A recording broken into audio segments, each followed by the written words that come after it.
Hello dear students, welcome back to YB biology classes. आज की class में हम बात करने वाले हैं अबाउट टी सेल रिसेप्टर या TCR। जो टी सेल रिसेप्टर है वो क्या है? These are membrane spanning protein, कि ये मेम्ब्रेन स्पेनिंग प्रोटीन्स हैं। जो टी सेल रिसेप्टर है वो इंटरैक्ट करते हैं विद कॉम्प्लेक्स। कौन सा कॉम्प्लेक्स? MHC और एंटीजन या पेप्टाइड का जो कॉम्प्लेक्स होता है, किसके सरफेस के ऊपर? ऑन एंटीजन प्रेजेंटिंग सेल या फिर टारगेट सेल। कि ये कोई एंटीजन प्रेजेंटिंग सेल है और ये एंटीजन प्रेजेंटिंग सेल क्या कर रही है कि इसके ऊपर MHC है। MHC क्लास 1 क्लास 2 मॉलिक्यूल कोई भी हो सकता है, MHC क्लास 1 या क्लास 2 में से। इन्हें रिकॉग्नाइज करने के लिए और फिर यहाँ पर एंटीजन प्रेजेंट है, ये एंटीजन को रिप्रेजेंट कर रही है।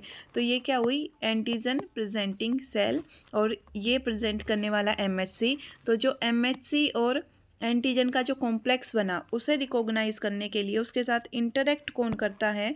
उसके साथ यहाँ पर इंटरैक्ट करता है TCR, टी सेल रिसेप्टर यहाँ पर इंटरैक्ट करेगा। ईच टी सेल है generally between 10 to 30,000 identical copies of a single TCR। कि हर एक सेल के पास जो एक TCR की हम बात करें, एक TCR के पास एक सिंगल टाइप ऑफ, एक जो टी सेल है उसके पास एक सिंगल टाइप ऑफ TCR जो टी सेल रिसेप्टर है उसकी 10 से लेके 30,000 तक की कॉपीज़ एक ही टाइप के TCR की मिल सकती है। कि मतलब इतनी ज़्यादा अमाउंट में इस टाइप की कॉपीज़ मिल सकती हैं सिर्फ एक टी सेल के ऊपर। जनरली ये दो टाइप के होते हैं, इनके अंदर हेट्रोडायमर और हेट्रोडायमर, दो तरीके के हेट्रोडायमर होते हैं, अल्फ़ा बीटा और gamma delta. 95% and 5%। T cell express either alpha beta और gamma delta but not both. की जो टी सेल रिसेप्टर्स हैं वो या तो अल्फ़ा बीटा टाइप के हेट्रोडायमर हो सकते हैं या फिर गामा डेल्टा टाइप के हेट्रोडायमर हो सकते हैं, लेकिन दोनों तरीके के हेट्रोडायमर एक ही टी सेल के ऊपर एग्जिस्ट नहीं कर सकते। अब हम बात करते हैं TCR अल्फ़ा बीटा की। जो TCR अल्फ़ा बीटा हैं उसके अंदर दो पॉलीपेप्टाइड चेन होते हैं, alpha chain and beta chain. Alpha chain 49 kilo Dalton की होगी, बीटा चेन 43 किलो डाल्टन की होगी। और दो डोमेन प्रेजेंट होते हैं, वेरिएबल डोमेन और कांस्टेंट डोमेन। ऊपर की ओर जो ये वाले हैं ये हैं वेरिएबल डोमेन और ये वाले हैं कांस्टेंट डोमेन। यहाँ पर बाइंड होता है एंटीजन, तो ये एंटीजन बाइंडिंग स्ट्रक्चर है। यहाँ पर V मतलब कि variable alpha, variable beta, C मतलब constant alpha and constant beta. ये प्लाज्मा मेम्ब्रेन है, इसको क्रॉस करते हुए साइटोप्लाज्मिक टेल अंदर आई हुई है जिसकी जो लेंथ है वो लगभग 12 अमीनो एसिड के जितनी लंबी है। डोमेन की अभी हमने बात की, कौन कौन से डोमेन है? वेरिएबल, कांस्टेंट और वेरिएबल एंड कांस्टेंट डोमेन है। इनके बीच में डाइसल्फाइड बॉन्ड प्रेजेंट होते हैं, जो ये डोमेन है इनके बीच में, अभी हम आगे बात करेंगे। साइटोप्लाज्मिक टेल की हमने बात की कि जो TCR की जो साइटोप्लाज्मिक टेल है वो काफ़ी शॉर्ट होती है, सिर्फ 12 से 12 अमीनो एसिड के जितनी लंबी होगी, and can't act in signalling, और ये किसी तरीके की कोई भी सिग्नलिंग में काम नहीं कर सकती। जो TCR है वो एसोसिएटेड है विद कॉम्प्लेक्स ऑफ प्रोटीन के साथ में। कौन कौन से टाइप के प्रोटीन प्रेजेंट है? ये 4 डिफरेंट टाइप के यहाँ पर प्रोटीन प्रेजेंट है। CD3 जो क्लस्टर ऑफ डिफरेंशिएशन 3 है वो 2 हेट्रोडायमर को कंसिस्ट करता है। ये इस तरीके के 2 हेट्रोडायमर होते हैं और एक हेट्रोडायमर होता है इस तरीके का। तो पूरा मिला के हम 3 तरीके के हेट्रोडायमर की बात करते हैं, 1, 2 और 3। ये CD3 के 1 और 2 एंड 3, और ये है TCR का। TCR का भी हमने बात की थी, ये बीच में डाइसल्फाइड बॉन्ड यहाँ पर बना के दिखाए हुए हैं और ये CD3 के स्ट्रक्चर है। देन जो TCR है वो एक्सप्रेस्ड नहीं होता सेल की सरफेस पे if any of these protein not made. अगर इनमें से कोई भी तरीके का, जो फॉलोइंग प्रोटीन अभी हमने बताए थे, इनमें से अगर किसी भी तरीके का कोई प्रोटीन नहीं बनता तो TCR टी सेल के ऊपर एक्सप्रेस नहीं होगा। ये इसका स्ट्रक्चर है पूरा, जैसे कि यहाँ पर ये N टर्मिनल, ये C टर्मिनल, ये V alpha, V beta, C alpha and C beta, और यहाँ पर ये क्या है, कनेक्टिंग सीक्वेंस प्रेजेंट होती है यहाँ पे।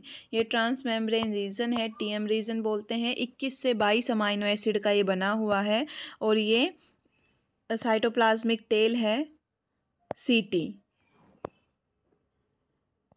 ये जो पूरी चेन है वो 248 और ये वाली पूरी चेन 282 अमाइनो एसिड की बनी हुई है।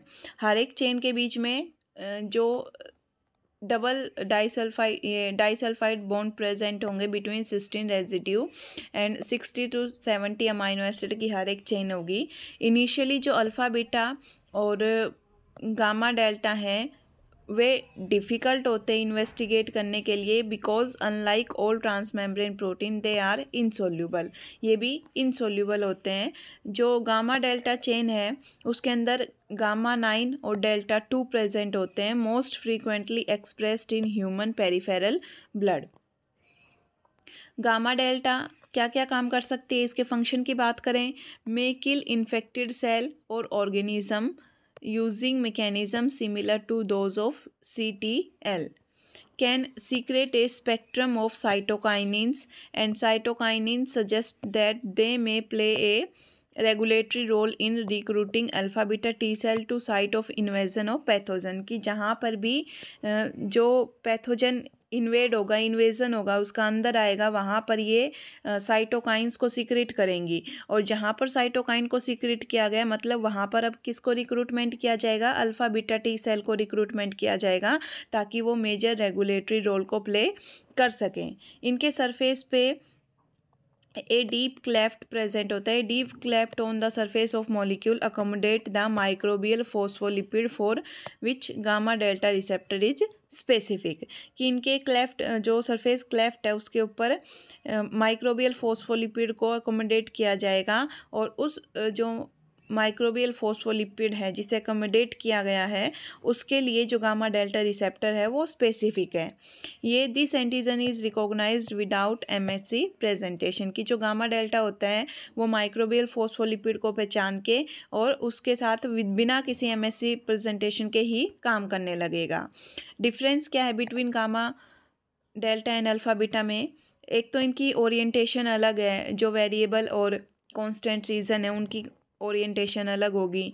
फिर इनका जो एल्बो एंगल है वो अलग होता है, जैसे कि जो गामा डेल्टा है उसके लिए 111 डिग्री का है और जो अल्फ़ा बीटा है उसके लिए 147 डिग्री का है, giving the molecular distinct shape, जिसकी वजह से ये एल्बो एंगल अलग होने की वजह से और इनकी ओरिएंटेशन अलग होने की वजह से जो इनकी शेप है वो अलग तरीके की दिखती है।